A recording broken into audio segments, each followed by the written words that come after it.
എല്ലാവർക്കും ശ്രീമാത്സിലേക്ക് സ്വാഗതം.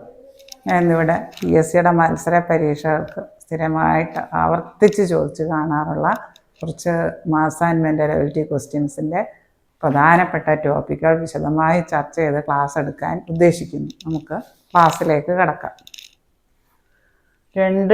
രണ്ട് ട്രെയിനിൻ്റെ നീളം L1 L2 ആണ്. അവയുടെ വേഗതകൾ S1 S2 ആയാൽ രണ്ട് ട്രെയിനുകൾ എതിർദിശയിൽ സഞ്ചരിക്കുകയാണെങ്കിൽ അവ പരസ്പരം മറികടക്കാൻ എടുക്കുന്ന സമയം എന്ന് പറഞ്ഞാൽ L1 + L2 / S1 + S2. L1 L2 എന്ന് പറയുന്നത് തീവണ്ടിയുടെ നീളങ്ങൾ, രണ്ട് തീവണ്ടിയുടെ നീളങ്ങൾ. S1 S2 അവയുടെ വേഗതകൾ ആയാൽ രണ്ട് ട്രെയിനുകൾ എതിർദിശയിലാണ് സഞ്ചരിക്കുന്നതെങ്കിൽ അവ പരസ്പരം മറികടക്കാൻ എടുക്കുന്ന സമയം L1 + L2 / S1 + S2. രണ്ട് ട്രെയിനുകൾ ഒരേ ദിശയിലാണ് സഞ്ചരിക്കുന്നതെങ്കിൽ വേഗത കൂടിയ ട്രെയിൻ വേഗത കുറഞ്ഞ ട്രെയിനെ മറികടക്കാൻ എടുക്കുന്ന സമയം എന്ന് പറയുന്നത് L1 + L2 / S1 - S2. ഇത് വ്യക്തമാക്കി വെക്കുക, കാര്യങ്ങൾ മനസ്സിലാക്കി പഠിക്കുക. സമാന്തര ട്രാക്കുകളിൽ എതിർദിശയിൽ ഓടുന്ന ട്രെയിനുകൾ യഥാക്രമം 200 km/h 160 km/h ഈ വേഗതയിലാണ് രണ്ട് ട്രെയിനുകളുടെ speed. S1 200 km/h S2 160 km/h. അതിൻ്റെ നീളങ്ങളാണ് തന്നേക്കുന്നത്. 240 മീറ്റർ 180 മീറ്റർ നീളമുള്ള രണ്ട് ട്രെയിനുകൾ ഓടുന്നു. അപ്പോൾ പരസ്പരം കടക്കാൻ എടുക്കുന്ന സമയമാണ് ചോദിച്ചേക്കുന്നത്. L1 L2 ഇവ തീവണ്ടിയുടെ നീളവും S1 S2 വീതിയുമാണെങ്കിൽ പരസ്പരം എതിർദിശയിലാണെങ്കിൽ നമ്മൾ പരസ്പരം മറികടക്കാൻ എടുക്കുന്ന സമയം കാണാൻ L1 + L2 / S1 + S2. അതായത് S1 + S2 എത്രയാണ്? 200 km/h + 160 km/h. അതായത് രണ്ട് സ്പീഡൂടെ കൂട്ടുക, അതായത് 360 km/h. അതായത് ഇത് സമയം സെക്കൻഡിൽ എത്ര എന്നാണ് ചോദിച്ചേക്കുന്നത്. ഈ 360നെ 5/18 ഇട്ട് ഗുണിക്കണം. 5 100 വരും. 100 m/s. നമുക്ക് പരസ്പരം മറികടക്കാൻ എടുക്കുന്ന സമയം കാണാൻ എന്ത് ചെയ്താൽ മതി? പരസ്പരം മറികടക്കാൻ എടുക്കുന്ന സമയം ഈ ഫോർമുല എടുക്കുന്ന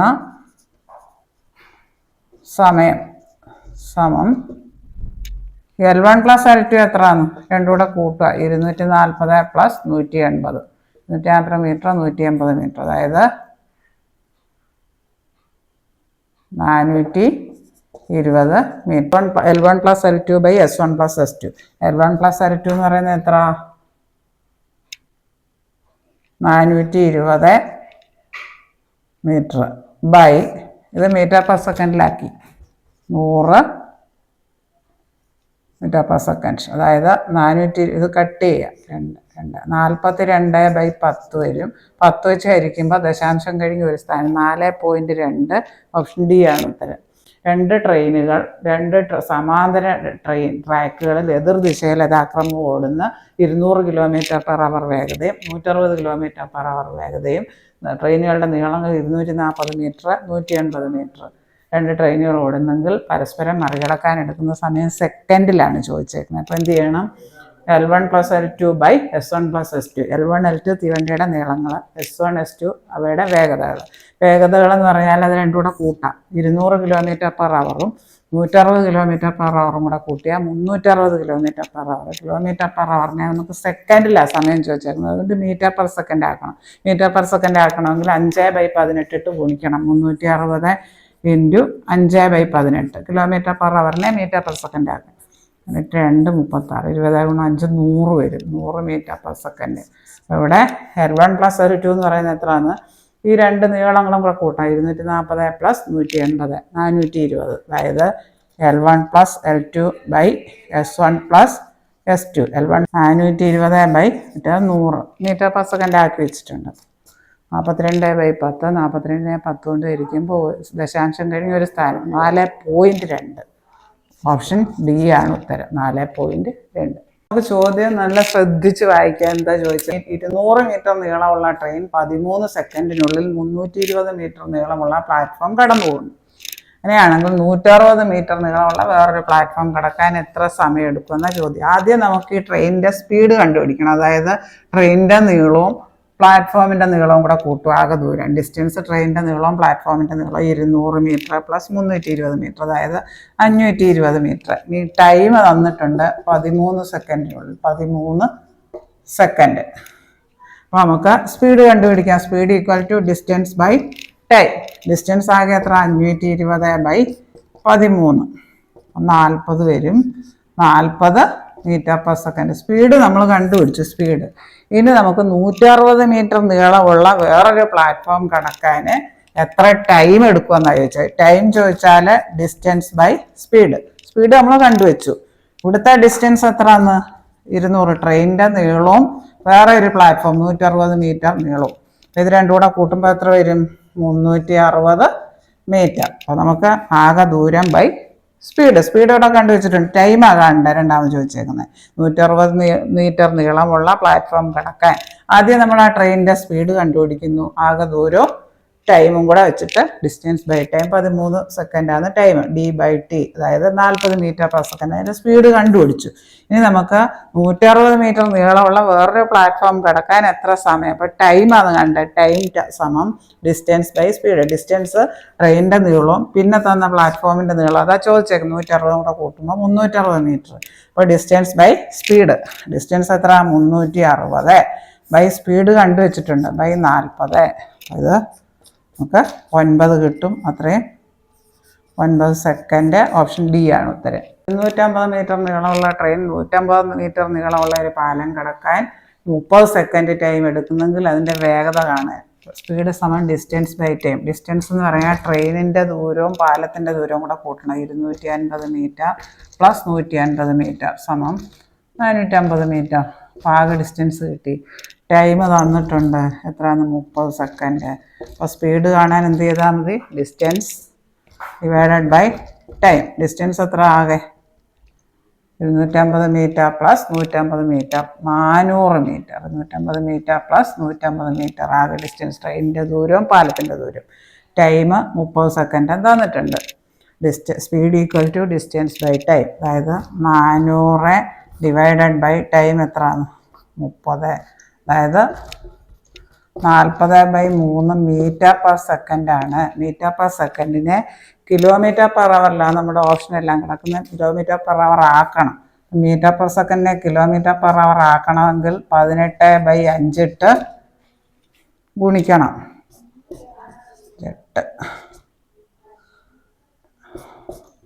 അതായത് 48 kilometre per hour. Option C ആണ് ഉത്തരം. ഇവിടെ സ്പീഡ് കാണാൻ ഡിസ്റ്റൻസ് ബൈ ടൈം. സ്പീഡ് ചോദിച്ചേക്കുന്നു. ഡിസ്റ്റൻസ് എന്ന് പറഞ്ഞാൽ ട്രെയിനിൻ്റെ ദൂരവും പാലത്തിൻ്റെ ദൂരം രണ്ടും കൂടെ കൂട്ടുമ്പോൾ 250 മീറ്ററും 150 മീറ്റർ കൂടെ കൂട്ടുമ്പോൾ 400 മീറ്റർ.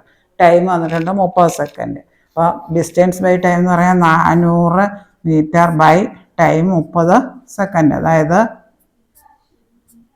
40/3 കിട്ടും. അത്രയും മീറ്റർ പെർ സെക്കൻഡാണ്. മീറ്റർ പെർ സെക്കൻഡിനെ കിലോമീറ്റർ പെർ അവർ ആക്കണമെങ്കിൽ ഓപ്ഷനിലെല്ലാം കിലോമീറ്റർ പെർ അവറിലാണ് ഉത്തരം. ആക്കണമെങ്കിൽ 18/5 ഇട്ട് ഗുണിക്കണം. 40/3 ഇൻറ്റു 18/5, 38 കിലോമീറ്റർ പെർ അവർ.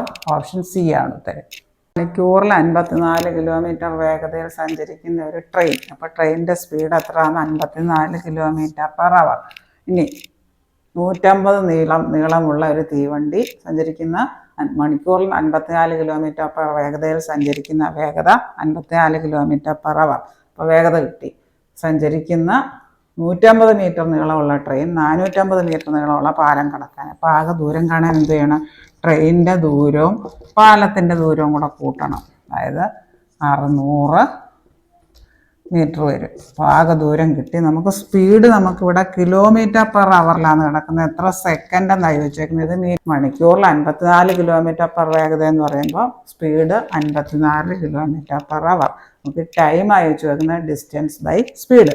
സ്പീഡിനെ നമുക്ക് മീറ്റർ പെർ സെക്കൻഡിലാക്കണം. എത്ര സെക്കൻഡ് എടുക്കുമെന്നാണ് ചോദിച്ചേക്കുന്നത്. ഇവിടെ നീളം മീറ്ററിലുമാണ്. അതുകൊണ്ട് നമുക്ക് ഇതിനെ ആക്കാൻ വേണ്ടി മീറ്റർ പെർ സെക്കൻഡ് ആക്കാൻ ഒരു 5/18 ഇട്ട് ഗുണിച്ചാൽ മതി. 8 3 54, അതായത് 3 × 5, അതായത് 15 മീറ്റർ പെർ സെക്കൻഡ്. സ്പീഡും കിട്ടി. ഡിസ്റ്റൻസ് എന്ന് പറഞ്ഞാൽ ട്രെയിനിൻ്റെ ദൂരവും പാലത്തിൻ്റെ ദൂരം. ട്രെയിനിൻ്റെ ദൂരം 150 മീറ്റർ, പാലത്തിൻ്റെ ദൂരം 450 മീറ്റർ. രണ്ടും കൂടെ കൂട്ടുമ്പോൾ 600 മീറ്റർ. സമയമാണ് കാണേണ്ട. സമയം കാണാൻ ആകെ ദൂരം ബൈ സ്പീഡ്. സ്പീഡ് നമ്മൾ മീറ്റർ പെർ സെക്കൻഡിലാക്കി ഇവിടെ കണ്ടുവച്ചിട്ടുണ്ട്. ആകെ ദൂരം എത്ര? 600 ബൈ 15 സമം 40. അതായത് പെർ സെക്കൻഡ് ഓഫ് ഡേ ആണ് ഉത്തരം. റിലേറ്റീവ് സ്പീഡ് അല്ലെങ്കിൽ ആപേക്ഷിക വേഗത എന്ന് പറയുന്നത് എന്താണെന്ന് നോക്കാം. 2 ട്രെയിനുകളുടെ സ്പീഡുകൾ S1 S2, വേഗതകൾ S1 S2 ഇവയായാൽ വിപരീത ദിശയിലാണ് സഞ്ചരിക്കുന്നതെങ്കിൽ ആപേക്ഷിക വേഗത, 2 ട്രെയിനുകളുടെ വേഗത തന്നിട്ടുണ്ടെങ്കിൽ വേഗത കാണാൻ, ആപേക്ഷിക വേഗത കാണാൻ രണ്ടും കൂടെ കൂട്ടുക. S1 + S2 2 വേഗതകളൂടെ കൂട്ടുക. ഒരേ ദിശയിലാണ് സഞ്ചരിക്കുന്നതെങ്കിൽ ആപേക്ഷിക വേഗത അല്ലെ റിലേറ്റീവ് സ്പീഡ് കാണാൻ അവ തമ്മിലുള്ള വ്യത്യാസം കാണുക. S1 - S2 വളരെ പ്രധാനപ്പെട്ടതാണ്. 2 ട്രെയിനുകളുടെ വേഗത കണ്ടിട്ട് നമുക്ക് അതിൻ്റെ ആപേക്ഷിക വേഗത കാണാൻ എതിർദിശയിലാണെങ്കിൽ രണ്ടും കൂടെ കൂട്ടുക, ഒരേ ദിശയിലാണെങ്കിൽ രണ്ടും തമ്മിലുള്ള വ്യത്യാസം കാണും, ആപേക്ഷിക വേഗത. ഇത്രയും കാര്യങ്ങൾ നിങ്ങൾക്ക് നന്നായി മനസ്സിലായി എന്ന് ഞാൻ വിശ്വസിക്കട്ടെ. ഈ വീഡിയോ നിങ്ങൾ സബ്സ്ക്രൈബ് ചെയ്യാതെയാണ് കാണുന്നതെങ്കിൽ സബ്സ്ക്രൈബ് ചെയ്യുക, ഷെയർ ചെയ്യുക, സപ്പോർട്ട് ചെയ്യുക. ഇത് നിങ്ങളുടെ എല്ലാ കൂട്ടുകാരിലേക്കും എത്തിക്കുക. ശ്രീമാത്സിൽ പ്രീവിയസ് ഇയർ ക്വസ്റ്റ്യൻസിൻ്റെ ധാരാളം ലോങ് വീഡിയോസും ഷോർട്ട് വീഡിയോസും അപ്ലോഡ് ചെയ്തിട്ടുണ്ട്. നിങ്ങളുടെ സപ്പോർട്ട് ഉണ്ടെങ്കിൽ തുടർന്നും ധാരാളം ലോങ് വീഡിയോസും ഷോർട്ട് വീഡിയോസും അപ്ലോഡ് ചെയ്യുന്നതാണ്. നിങ്ങളുടെ അഭിപ്രായങ്ങളും നിർദ്ദേശങ്ങളും കമൻറ്റ് ബോക്സിൽ ഇടാവുന്നതാണ്. നിർദ്ദേശങ്ങൾക്കനുസരിച്ച് ക്ലാസ്സുകൾ തുടരുന്നതാണ്. താഴെ കാണുന്ന ബെല്ലൈക്കൺ എനേബിൾ ചെയ്താൽ ഞാനിടുന്ന വീഡിയോസിൻ്റെ എല്ലാ നോട്ടിഫിക്കേഷൻസും നിങ്ങൾക്ക് ലഭിക്കുന്നതാണ്. Thank you.